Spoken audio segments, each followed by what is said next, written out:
বিসমিল্লাহির রহমানির রহিম। আসসালামু আলাইকুম, welcome back to my channel. আশা করছি যে যেখানে আছেন ভালো আছেন, সুস্থ আছেন।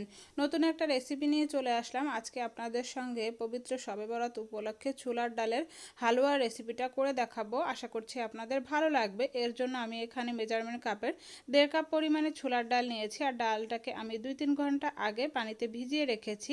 ডালটা ফুলে উঠেছে। এখন ডালটার পানিটা ফেলে আমি এটাকে প্রেসার কুকারে দিয়ে সিদ্ধ করে নিব।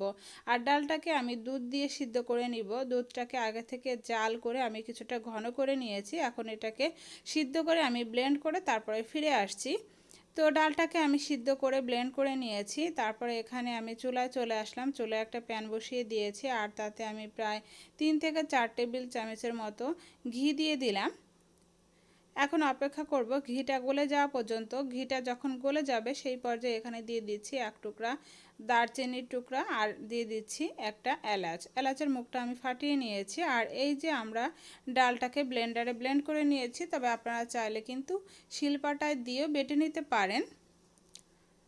আর ব্লেন্ডারে ব্লেন্ড করতে গেলে একদম শুকনা শুকনা কিন্তু ব্লেন্ড করা যায় না, এরকম একটু নরম হবে। আপনারা কিন্তু এক্ষেত্রে পানি ব্যবহার করবেন না। এক্ষেত্রে চাইলে এখানে কিছুটা দুধ দিয়ে আপনারা ব্লেন্ড করে নিতে পারেন। আমি এখানে সামান্য পরিমাণে দুধ দিয়ে তারপরে ডালটাকে ব্লেন্ড করে নিয়েছি। সম্পূর্ণ ডালটা এখানে আমি দিয়ে দিলাম। এখন এটাকে নাড়াচাড়া করে নিব।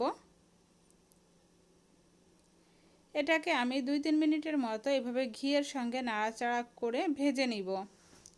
এতে করে খুব সুন্দর একটা ফ্লেভার আসবে। যখন এরকম শুকনা শুকনা হয়ে যাবে সেই পর্যায়ে এখানে আমি চিনি দিয়ে দিয়েছি স্বাদ মতো। আমি এখানে দিয়ে দিলাম 1/2 কাপ পরিমাণে চিনি। তবে আপনারা চাইলে কিন্তু চিনির পরিমাণটা আপনাদের পছন্দ মতো কম বেশি করে দিয়ে দিতে পারবেন।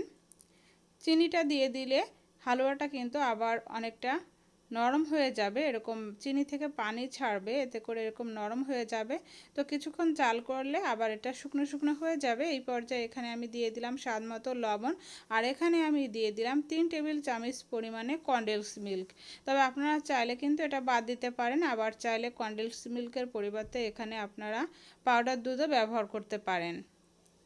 এখন সব কিছুকে একসঙ্গে খুব ভালোভাবে নাড়াচাড়া করে নিব। সব কিছুকে মিশিয়ে নিয়েছি।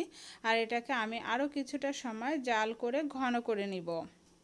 আর এটা কিন্তু অনবরত নাড়াচাড়া করে নিতে হবে, তা না হলে নিচ থেকে লেগে যাবে আর সেক্ষেত্রে কিন্তু এটা পুড়ে যাওয়ার সম্ভাবনা থাকে।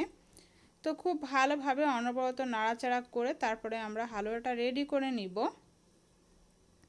আর এই পর্যায়ে চুলার জালটা আমি মিডিয়াম টু লোয়ের মাঝামাঝি করে রেখেছি। এই যে দেখুন হালুয়াটা কিন্তু আমার রেডি হয়ে গিয়েছে। এই পর্যায়ে এখানে আমি আরও কিছুটা ঘি দিয়ে দিব উপর থেকে। এতে করে খুবই সুন্দর একটা ঘিয়ের স্মেল আসবে যখন আমরা এটা চুলা থেকে নামিয়ে নিব।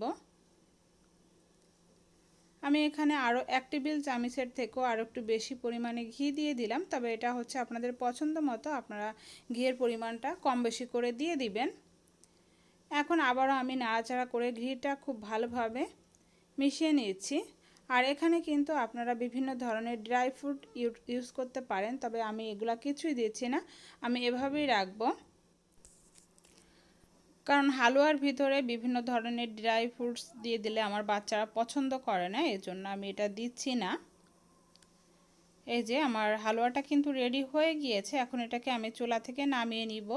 এখানে আমি তার জন্য নিয়েছি একটা প্লেটে আমি ঘি লাগিয়ে নিয়েছি। এখন প্লেটের উপর আমি হালুয়াটা নিয়ে নিচ্ছি।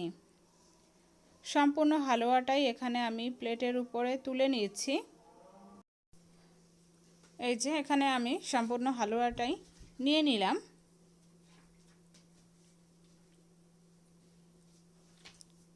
অসম্ভব মজার একটা রেসিপি, আপনারা চাইলে বাসায় ট্রাই করে দেখতে পারেন। আশা করছি ছোট থেকে বড় সবাই কিন্তু পছন্দ করবে। তারপর এখানে আমি একটা প্যাচেলা নিয়ে নিয়েছি আর প্যাচেলার গায়ে আমি সামান্য পরিমাণে ঘি লাগিয়ে নিয়েছি। এখন এটার সাহায্যে এটা চারদিক থেকে আমি সমান করে নিব। এভাবে চেপে চেপে এটা চারদিক থেকে ছড়িয়ে ছড়িয়ে এটাকে আমি সমান করে নিব। এতে করে আমি যে শেপে এটাকে কাটতে চাই আমার সুবিধা হবে। তো আপনারা যদি চান কিন্তু বাজারে বিভিন্ন ধরনের যে কুকি কাটারগুলো পাওয়া যায় বা বিভিন্ন ধরনের ডিজাইনের যে সাজগুলো পাওয়া যায় ওগুলা দিয়েও আপনারা বিভিন্ন শেপের ডিজাইন করে নিতে পারেন। তো আমি এভাবে করে সমান করে নিলাম।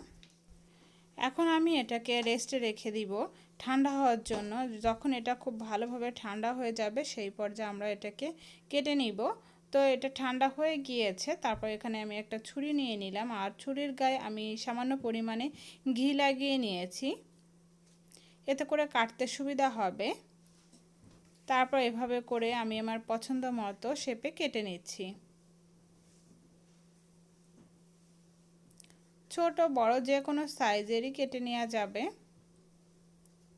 তো এভাবে করে আমি কেটে নিব।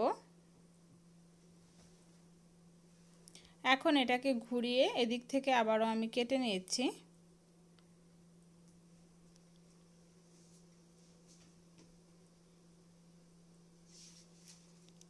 আশা করছি আমার আজকের এই সহজ রেসিপিটা আপনাদের ভালো লেগেছে। আমার রেসিপিটা যদি আপনাদের ভালো লেগে থাকে তাহলে একটা লাইক দিয়ে আমাকে উৎসাহিত করবেন। চাইলে ফ্রেন্ড এবং ফ্যামিলির সঙ্গে রেসিপিটা শেয়ার করতে পারেন। আর যারা এখনও আমার চ্যানেলটি সাবস্ক্রাইব করেননি সবার কাছে অনুরোধ থাকবে সবাই প্লিজ আমার চ্যানেলটি সাবস্ক্রাইব করবেন।